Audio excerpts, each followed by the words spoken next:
Selamat datang saudara-saudari. Kami mau mendengar bab dalam berita baik Lukas babak 8. Wanita-wanita yang membantu Yesus. Tidak berapa lama kemudian, Yesus menjelajah kota dan pekan untuk mengabarkan berita baik bahawa Allah mula memerintah. 12 orang pengikutnya menyertai dia dan juga beberapa orang wanita yang sudah disembuhkan daripada kerasukan roh jahat dan penyakit. Antara mereka termasuk Maria yang disebut Magdalena. 7 roh jahat sudah diusir dari dirinya. Yohana, isteri Kuza, pegawai istana Herodias, Susana, dan banyak lagi wanita lain. Mereka menggunakan harta mereka untuk membantu Yesus dan pengikut-pengikutnya. Perumpamaan tentang seorang penabur, ayat 4. Orang terus-menerus datang kepada Yesus dari berbagai-bagai kota. Apabila orang yang berkumpul di situ banyak sekali, Yesus menceritakan perumpamaan ini kepada mereka. Dia berkata, seorang peladang pergi menabur benih. Ketika dia menabur benih, ada yang jatuh di jalan. Benih itu dipijak-pijak orang dan dimakan burung. Ada juga yang jatuh di tempat berbatu. Apabila benih bertunas, tanaman itu segera layu kerana tanahnya kering. Ada juga yang jatuh di tengah-tengah semak berduri. Apabila benih bertunas, semak berduri yang tumbuh bersama-samanya membantutkan tumbuhan itu. Tetapi ada juga benih yang jatuh di tanah subur, lalu tumbuh dan menghasilkan buah 100 kali ganda. Tetapi ada juga benih yang jatuh di tanah subur, lalu tumbuh dan menghasilkan buah 100 kali ganda. Setelah Yesus menceritakan perumpamaan itu, dia berkata, jika kamu bertelinga, dengarlah baik-baik. Maksud Yesus menggunakan perumpamaan, ayat 9. Pengikut-pengikut Yesus bertanya kepadanya makna perumpamaan itu. Yesus menjawab, kamu telah diberikan anugerah untuk mengetahui rahsia tentang bagaimana Allah memerintah. Tetapi yang lain diberitahukan hal itu melalui perumpamaan, supaya mereka melihat tetapi tidak nampak, dan mendengar tetapi tidak faham. Yesus menerangkan perumpamaan tentang seorang penabur. Ayat 11. Inilah makna perumpamaan itu. Benih itu firman Allah. Benih yang jatuh di jalan bagaikan orang yang mendengar perkabaran Allah. Tetapi iblis datang dan mengambil perkabaran itu dari hati mereka, supaya mereka tidak percaya ataupun diselamatkan. Benih yang jatuh di tempat berbatu bagaikan orang yang mendengar perkabaran itu dan menerimanya dengan sukacita. Tetapi perkabaran itu tidak berakar di dalam hati. Mereka percaya sekejap sahaja, dan ketika cubaan datang, mereka tidak lagi percaya kepada perkabaran itu. Benih yang jatuh di tengah-tengah semak berduri bagaikan orang yang mendengar perkabaran itu, tetapi kekhawatiran, kekayaan dan kemewahan hidup membantutkan perkabaran itu sehingga mereka tidak menghasilkan buah yang matang. Benih yang jatuh di tanah subur bagaikan orang yang mendengar perkabaran itu serta menyimpannya di dalam hati yang baik dan jujur.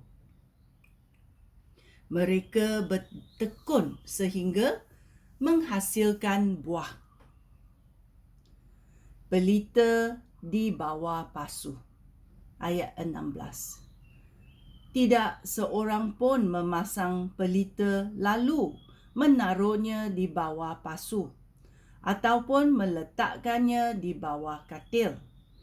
Dia akan meletakkan pelita itu di atas kaki pelita supaya orang yang masuk ke dalam rumah dapat melihat cahayanya. Apa yang tersembunyi akan dinyatakan dan apa yang dirahsiakan akan diketahui dan didedahkan. Oleh itu, perhatikanlah apa yang kamu dengar.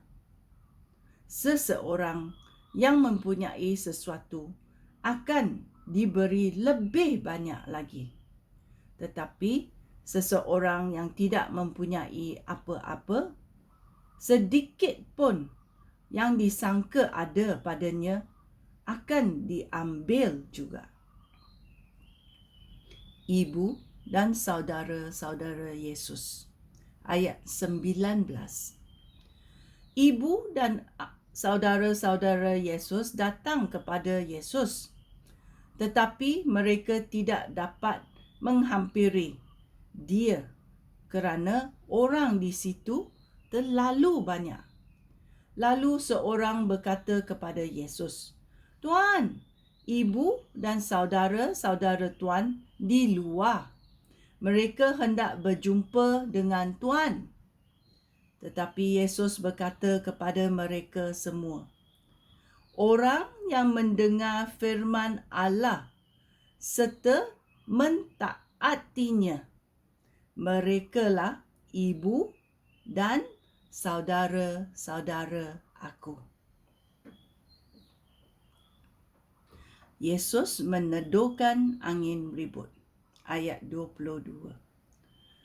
Pada suatu hari, Yesus dengan pengikut-pengikutnya menaiki sebuah perahu.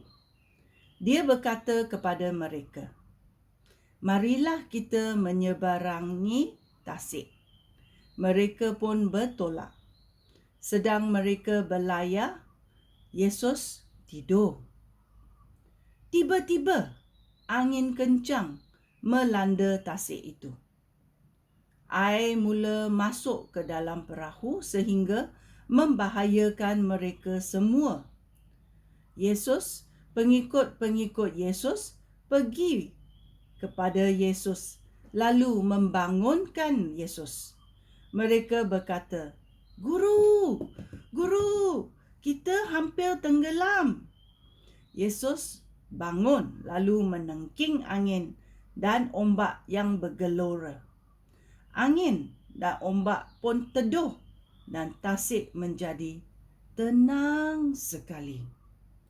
Lalu Yesus berkata kepada pengikut-pengikutnya, "Mengapa kamu tidak percaya kepada aku?"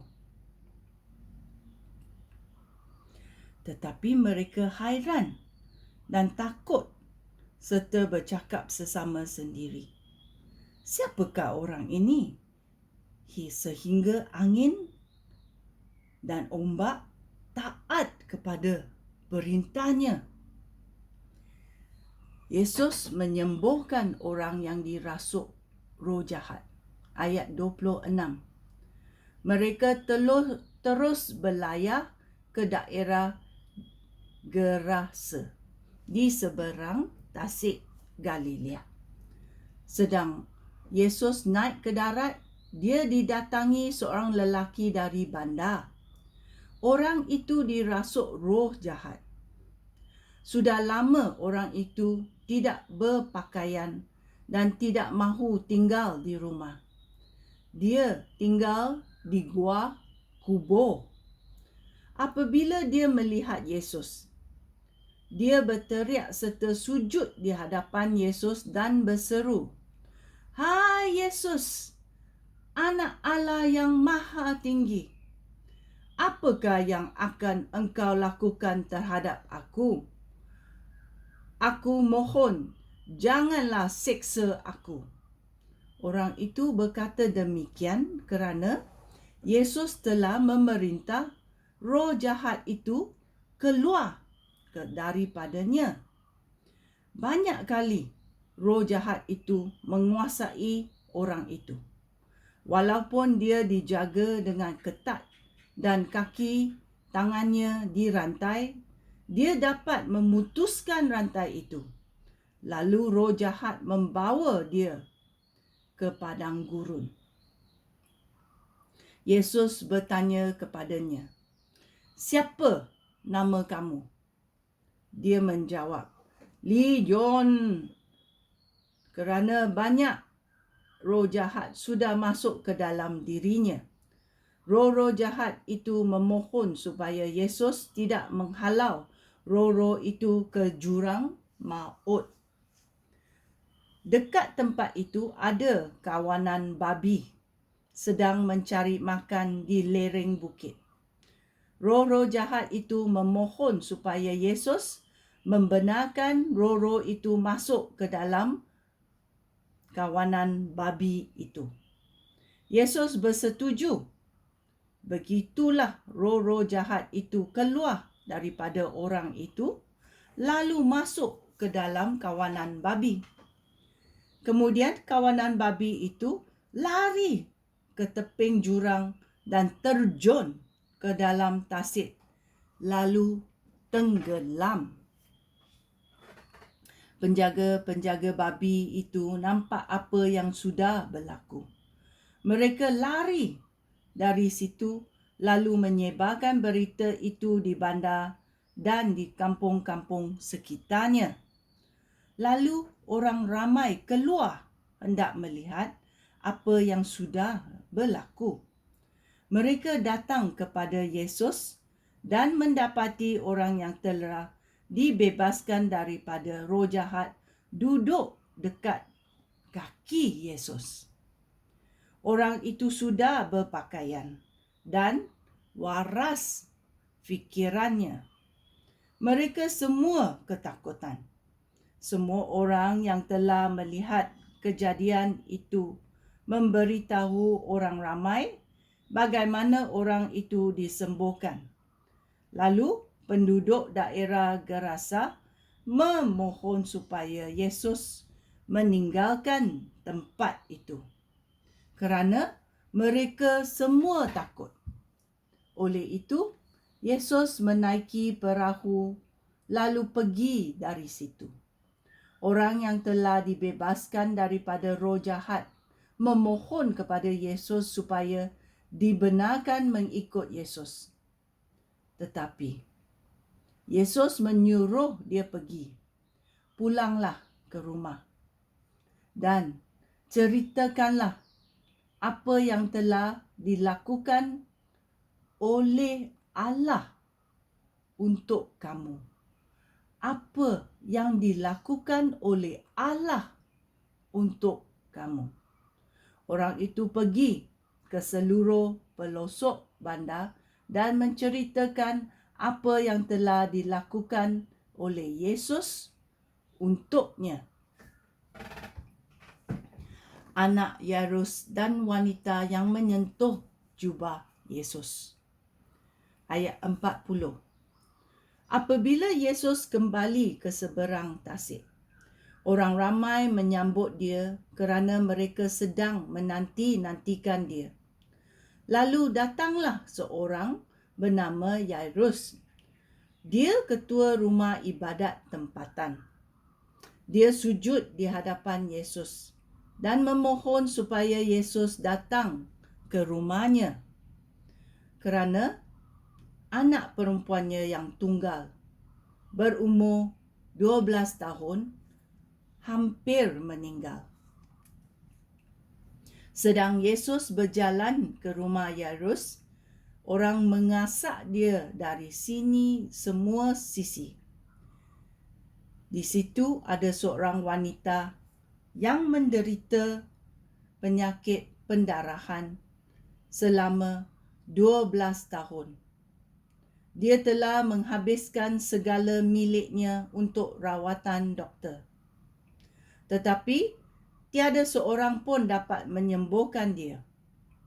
Wanita itu mendekati Yesus dari belakang, lalu menyentuh hujung jubahnya dan dengan segera pendarahannya berhenti. Yesus bertanya, "Siapa menyentuh aku?" Tiada seorang yang mahu mengaku. Petrus berkata, "Guru, orang di sini banyak sekali. Mereka berasak-rasakan." Tetapi Yesus berkata, "Ada orang yang menyentuh aku. Aku tahu kerana kuasa telah keluar daripada aku." Wanita itu sedar bahawa perbuatannya sudah diketahui oleh Yesus. Dia datang dengan gementah lalu sujud pada kaki Yesus. Di hadapan semua orang, dia memberitahu Yesus mengapa dia menyentuh Yesus dan bagaimana penyakitnya sembuh dengan serta-merta. Yesus berkata kepadanya, "Anak aku, kerana kamu percaya kepada aku, kamu sembuh. Pergilah dengan sejahtera." Sedang Yesus berkata demikian, seorang pesuruh datang dari rumah Yairus. Dia berkata kepada Yairus, "Anak perempuan tuan sudah meninggal. Janganlah susahkan guru lagi." Yesus mendengar kata-kata itu. Dia berkata kepada Yairus, "Jangan takut, percayalah sahaja, dan anak kamu akan sembuh." Apabila Yesus tiba di rumah itu, dia tidak membenarkan sesiapa pun masuk dengan dia kecuali Petrus, Yohanes, Yakobus dan ibu bapa anak itu. Semua orang sedang menangisi dan merantapi kematian anak itu. Yesus berkata, "Janganlah menangis. Anak ini tidak meninggal. Dia hanya tidur." Semua orang mentertawakan Yesus kerana mereka tahu bahawa anak itu sudah meninggal. Tetapi Yesus memegang tangan anak itu lalu berkata, "Bangunlah anak." Nyawa anak itu kembali dan seketika itu juga dia bangun. Lalu Yesus menyuruh mereka memberikan makanan kepada anak itu. Ibu bapa anak itu sangat hairan. Tetapi Yesus melarang mereka memberitahu sesiapa pun apa yang sudah berlaku. Ini adalah Lukas babak 8. Yesus berkata, "Percayailah aku. Percayailah aku." Okey, kita mendengar seruan Yesus dan kita mahu menerimanya. Percayailah aku, Yesus berkata. Sekian, Salam sejahtera.